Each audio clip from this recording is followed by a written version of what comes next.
Саламатсыздар ма балалар? Саламатсыздар. Отырамыз. Қазақ тіл сабағымыз бастаймыз. Кітап дәптерлерімізді алып сабаққа дайынбыз ба балалар? Дайын. Жарайсыңдар балалар. Балалар, біз бүгінгі сабақта кім кезекші? Мен келем. Айта ғой Нұрасыл, кім бар, кім жоқ бүгінгі сабақта? Сыныпта бәрі түгел. Сыныпта барлық оқушы бар. Жарайсыңдар. Ендеше балалар, біз сабағымызды бастамас бұрын сабақта тәртіпті, ұйымшыл, сабаққа жақсы ат салысуға шақырам сендерді. Жарайды ма? Бір-бірімізге тиіспей әдемі болып отырамыз. Енді балалар сабақ бастамас бұрын өткен сабақтарға көз жүгіртіп өтейік. Осы біз қыркүйек айы басталғалы бері біз қазақ тілі бірінші бөлімінде жанды және жансыз табиғат бөлімі бойынша бастап жатырмыз. Жанды табиғатқа нелер жатады? Табиғатқа нелер жатады? Алдияр, айта қойшы. Айта қой. Алдияр. Жанды табиғатқа өсімдіктер, құстар, жануарлар және де тірі организмдер жатады. Жарайсың. Жанды табиғатқа жануарлар, жәндіктер, құстар, тірі организмдер бұлар жанды табиғатқа жатады екен. Ал енді жансыз табиғатқа нелер жатады? Кім айтады сендер? Ағеке айта ғой, жансыз табиғатқа нелер жатады? Жансыз табиғатқа жаны жоқ заттар жатады. Олар кітап, дәптер, ауа, су, жел, от жатады. Олар жансыз табиғатқа жатады. Ал жанды табиғаттың жансыз табиғаттан айырмашылығы қандай? Жанды табиғаттар не істейді? Диана? Өмір сүреді. Қоректенеді. Олар не істейді? Жүреді. Яғни жанды табиғаттың жансыз табиғаттан айырмашылығы олар өмір сүреді, жүреді, қоректенеді. Яғни адамға пайдасы бар екен. Енді біз осы жанды жансыз табиғатты өту барысында, бөлімін өту барысында ара туралы, жорғалаушылар туралы, жәндіктер туралы, құрт құмырсқалар туралы да өттік. Ара жанды табиғатқа жатады ма? Жатады. Жәндік ше? Бұлар да жанды табиғатқа жатады. Құмырсқа ше? Ол да жанды табиғатқа. Жарайсың. Дауысымызды шығарып, анық қолымызды көтеріп жауап береміз. Құмырсқа не істейді? Жанды табиғатқа жататын жәндіктің бірі құмырсқа, Құмырсқа не істейді? Кәмдір әлі жауап бере ғой. Құмырсқа жаз бойы еңбектеніп, қысқа азығын жинайды. Ол еңбектеніп, қысқа азығындайды. Қысқа жаз бойы еңбектеніп, қысқа азығын дайындайды екен. Ал ара не істейді? Ара. Ол да ұшады. Адамдарды шағады. Ол да еңбек етеді ма? Еңбек етіп не істейді олар? Салады. Араның да бізге қандай пайдасы бар? Араның несін біз жейміз? Бал, әсер, әсерін біз күнделікті өмірде пайдаланамыз ба? Пайдаланымды екеміз. Отыра ғой, жарайсың. Ендеше балалар, сол жанды жансыз табиғатқа байланысты бүгінгі біздің жаңа тақырыбымыз. Балалар, бұны тақтаға қараймыз. Қалай аталады? Құстар біздің досымыз деп аталады екен. Ендеше балалар, тақтаға қараңдаршы. Ненің суретін көріп тұрмыз? Құстардың суретін. Қандай құстың суреті? Қаздар, үйректер және тауық, әтештер.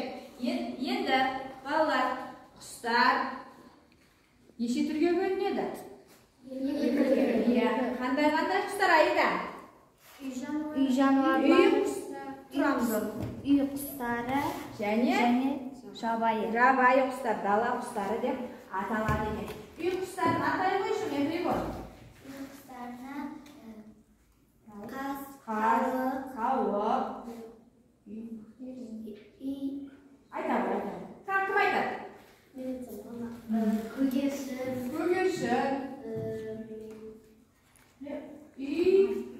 Үйрек. Бұлар үй құстары. Дұрыс айтасың. Бұлар үй құстарына жатады. Тауық, қаз, тағы не? Тауық, қаз, үйрек, үндік. Бұлар үй құстарына жатады екен. Балжан, сен жабайы құстарды айта қойшы, дала құстарын айта қойшы. Күнделікті өмірде. Жабайы құстарға қарға, сосын қарлығаш, кептар, көгершін, иә? Үкі, жапалақ. Бұлар жабайы құстарға жатады екен. Ерте кезде көгершінің адамға пайдасы болған ба? Не істеген көгершілер ерте заманда? Көгершіндер ерте заманда не істеген? Хат тасыған. Жарайсыңдар. Балалар, біз міне көрдіңдер ма? Құстар туралы өтетін кезде өтіп жатырмыз, иә? Мынандай жаңа сөздерді үйренеді екенбіз. Кітапқа қараймыз, оқулыққа қараймыз. Құстар қорғайды, көгершін, тоқылдақ, қарлығаш деген осындай жаңа сөздерді өтеміз, үйренеміз. Осы сабақты өту барысында біз тоқылдақ деген сөзді айтқанда тоқылдақ деп айту керекпіз. Тоқылдақ емес, тоқылдақ. Қазақ тіліне тән дыбыстарды дұрыс қолданып үйренейік. Сонымен қатар көгершін деген сөзді алатын болсақ, көгершін. Оны біреулер көгершін деп кетеді. Түсінікті ме? Сондықтан осы сөздерді айтатын кезде қолданылу барысында дұрыс айтып үйренеміз балалар. Енді ары қарай сабағымызды жалғастырамыз. Бірінші тапсырмаға қарайық. Бірінші тапсырманың берілгенін оқи қойшы. Мәтінді тыңда. Мәтін мазмұны бойынша тиісті сұрақтарды қойып, сөйлемдерді толықтырып жаз. Қазір мен сендерге оқып беремін балалар. Мұқият тыңдайсыңдар. Сол сөздерге байланысты не істейсіңдер сендер? Берілген, мына жерде берілген сұрақтардың тиістісін толықтырып жазамыз. Түсінікті ме? Енді қараңдар. Тоғайда құстар бар. Құстар жанды табиғатқа жатады. Құстар табиғатты қорғайды. Құстарды адамдар қорғайды. 1 сәуір құстар күні.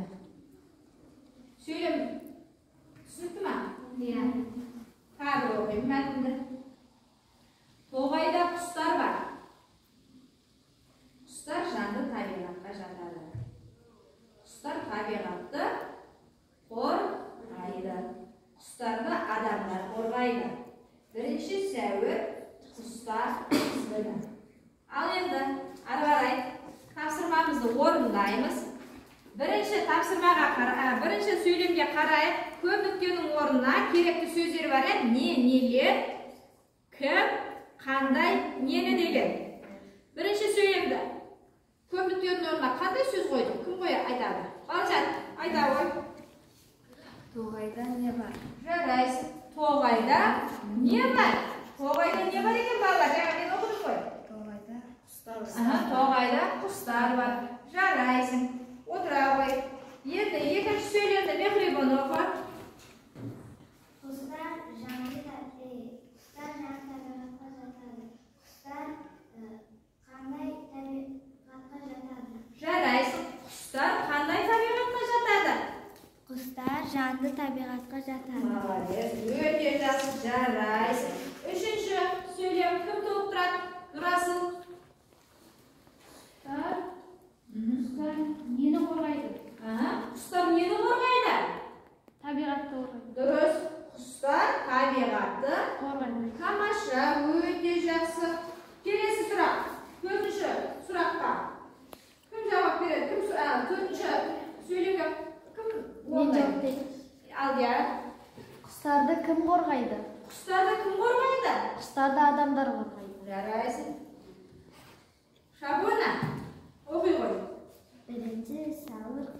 kun. Birinchi savur qanday kun? Birinchi savur qustar kuni. Qustar kuni. Böyle yazın. Topshirmani o'rnab olamiz bolalar. Har kim o'zi o'rnaydi. Bugungi o'tgan sababimizga байланысты biz so'zlik жұмыстарын жүргіземіз. Har sabaqda bilesizler ya, so'zlik daftarni ala qo'yinglar.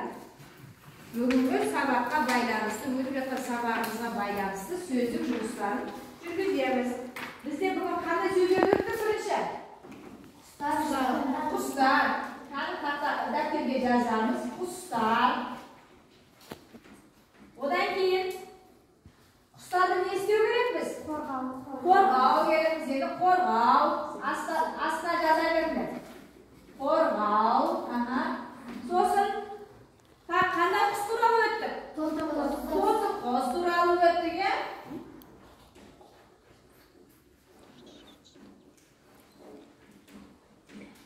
So'sin tag'i bolalar qarlig'ash.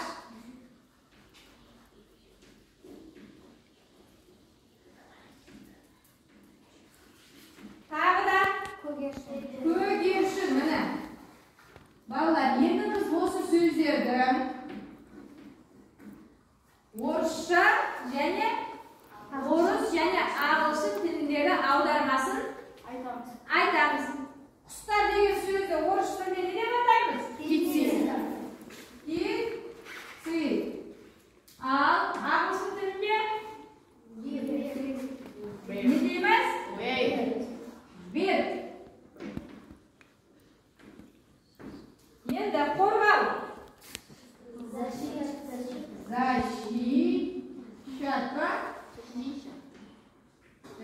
So'sin ағылшынша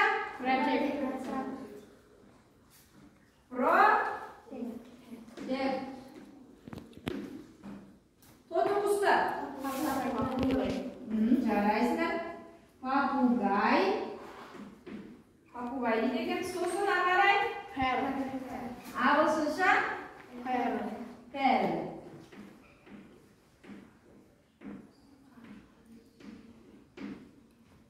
Qarg'ash ne deymiz? Lastочка. Bolalar, so'zni yozib bo'ldik-da? Qani ashib o'tirib, shuni ko'rib chiqaylik. Daftarni bo'yamay, adimlab yozamiz. Jaraysizlar. Молодец. Yo'lga yozib qo'llar. Jaraysizlar. Endi bolalar, ikkinchi topshirmaga qaranglar. Kitobda ikkinchi topshirma.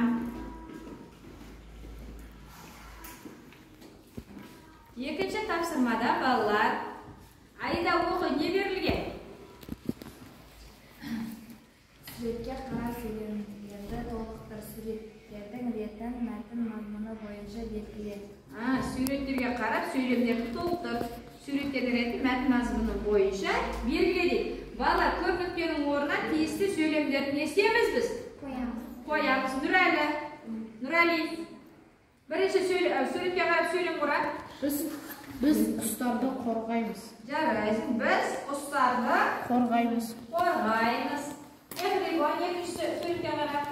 Qustar tabiatni qo'rg'aydi. Jaraysiz. Qustar tabiatni qo'rg'aydi. Diana.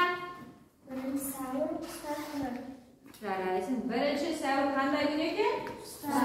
Qustar. Shabona, ikkinchi surat bo'yicha sen so'zlarni to'ldirib. Tog'ayda qustar bor. Jaraysiz. Tog'ayda nelar bor ekan? Qustar bor ekan. Qaymiz bolalar? Kelasi topshirmani ko'rdinglarmi? Açtık-da? Sho'xribon birinchi so'zlamda matnda o'qi, har so'zlamga so'rab qo'y deydi. Birinchi so'zlamni o'qi qo'y, Sho'xribon. Qustarning foydasi ko'p. Endi o'sigan o'sha so'zlamga so'rab qo'yadi. Qustardan qanday foydasi bor? Qanday foydasi bor? Bo'lmasa qustarning foydasi bormi? Ya? Endi kelasi. Abbos ikkinchi so'zlamni o'qi qo'y. To'qilda ağaçtı qo'rg'aydi. To'qilda meni qo'rg'aydi. To'qilda meni qo'rg'aydi. Жарайсың. Тоқылдақ ағашты қорғайды. Арзумұрат, үшінші сөйлем сен оқи қой. Оны орман дәрігері деп атайды. Оны орман дәрігері деп атайды. Осы сөйлемге сұрақ қоя ғой сен. Оны Орман егінді қорғайды. Қарлығаш нені қорғайды? Егінді қорғайды. жарайсың. Қарлығаш егінді қорғайды. Диана оқи қой. Көгершін бұрын қат тасыған. Көгершінді қатесіз оқимыз кәні ақтап оқы. Көгершіндер бұрын қат тасыған. Көгершіндер бұрын мел тасыған. Бұрын қат тасыған. Жарайсың. Енді Аида, келесі соңғы сөйлем бар. Құстар да жанды табиғатқа жатады. Құстар қандай табиғатқа жатады? Жанды табиғатқа құстар жатады. Құстар да жанды табиғатқа жатады. Дұрыс, жарайсың. Қандай табиғатқа жатады екен құстар? Жанды табиғатқа жатады. Келесі бетті ашамыз, балалар. Тапсырмаға қараймыз. Төртінші тапсырма. Айтылым. Балалар, біз нелерді суретін көріп тұрмыз? Қандай құстардың суретін көріп тұрмыз? Тек қол көтеріп жауап беріп, және қосыламаймыз. Диана, қандай құстың суреті? Тоқылдақтың суреті. Нұрасыл, қандай құстың суреті? Қарлығаш. Арзумұрат, қандай құстың суреті? Көгершіннің суреті. Енді балалар, біз құстардың атын біліп алдық. Солай ма? Қарлығаш, тоқылдақ, көгершін екен. Енді бұл не деген сұраққа жауап іздейік. Бұл не? Бұл тоқылдақ. Тоқылдақтың қандай пайдасы бар? Орман дәрігері. Жарайсың, Айда. Ол орман дәрігері. Ал енді қарлығаш. Бұл не? Бұл Қарлығаш егінді қорғайды. егінді қорғайды. Жарайсың. Енді Арбоз, бұл не? Бұл көгершін. Көгершін не істейді? Көгершін қат тасыған. Қар тасиды. Жарайсыңдар балалар. Қандай тақырып өттік сендермен? Сабағымызды қорытындылап жіберейік. Уақытымыз аяқталды. Құстар біздің досымыз. Құстар неше түрге бөлінеді екен? Қандай? Жабайы және үй құстары болып бөлінеді екен. Құстар қандай табиғатқа жатады екен? Жанды табиғатқа жатады екен. Құстардың адамға пайдасы бар ма? Құстардың адамға пайдасы өте көп екен. Балалар, енді үйге тапсырма беріңдер балалар. Үйге біз бүгінгі өткен тақырыбымызға байланысты тоқылдақ, тыңдап алыңдар, тоқылдақ, қарлығаш, көгершін деген осы үш сөзді серттейміз және дыбыстық талдау жасаймыз. Түсінікті ма? Не істегенбіз? Серттейміз, дыбыстық талдау жасаймыз. Бүгін сабақ сендерге қызықты өтті ма? Ұнады ма? Әрқашан осылай сабаққа белсенді қатысып, ат салысып отырыңдар.